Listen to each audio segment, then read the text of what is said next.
Hey everyone, and welcome to our fun little study group for PP 5340, Introduction to Public Policy and Management. Today, we're tackling the readings from Chapter 2 of our required text, Race and Social Equity, a Nervous Area of Government. We're going to break it down together, so let's get right into it. Our goal here is pretty straightforward, to really get a solid handle on the key arguments being made in the source material so we can all understand it better.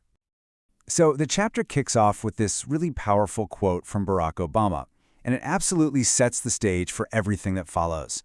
The main idea here is that racial inequities aren't just some historical footnote. The text argues they are a deep, enduring characteristic of the United States that public policies have actively helped to shape. Okay, so to explain all this, the authors introduce a central theory, kind of a framework for understanding how these inequities actually work in the real world. Let's dig into that. The key term here is saturation. And what the authors mean by this is that inequities in different areas, say housing and education, aren't just happening in isolation. Think about it. Housing inequity directly affects educational inequity, right? And that in turn impacts health and economic outcomes. They're not separate problems. They're all tangled up, and they actually amplify each other. This model is a great way to visualize that compounding effect.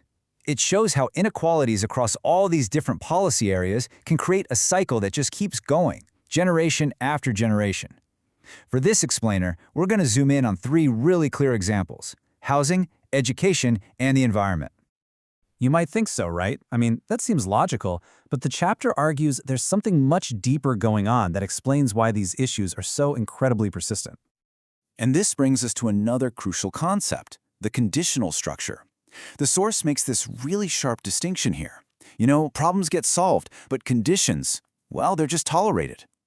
The idea is that when inequalities become this widespread and have been around for so long, they can start to seem normal, just blending into the background of everyday life for officials and the public. Okay, so let's move to our first case study and see how this actually works in the real world. We'll start with housing, which, as you know, is a huge factor in building wealth and creating opportunity for most American families. Now, what's really fascinating about this slide is how it lays out the history. Back in the 1930s, the federal government created these programs to make homeownership possible for working-class families. But the Federal Housing Administration, or FHA, had this policy called redlining. Their own official manuals told agents not to insure mortgages unless they were in, and I'm quoting here, racially homogeneous white neighborhoods. So from the very beginning, these government policies were intentionally designed to build wealth for some people and to exclude others. And the legacy of those policies? Well, it's crystal clear in the data. This chart from 2010 shows a massive gap in home ownership. You've got 71% for white households compared to only about 45% for black and 47% for Hispanic households. And here's the crucial point. Even with fair housing laws on the books, discrimination continues. The source actually cites an analysis that found African Americans and Hispanics were a whopping 60% more likely to be denied a mortgage, even after you control for all the financial factors. All right, next up is our second case study, education. And the chapter frames this as an issue of both fairness and economic opportunity. And once again, the data shows this persistent gap. In 2010, 34% of white adults had a college degree, but look, that number drops to just over 20% for black adults and only 14% for Hispanic adults. But the source really urges us to look beyond just these surface-level numbers. Because the argument here is that these outcomes are less about the students themselves and much more a function of unequal access. The text points to research that found the single biggest predictor of achievement gaps wasn't race, but rather teacher expertise and school resources.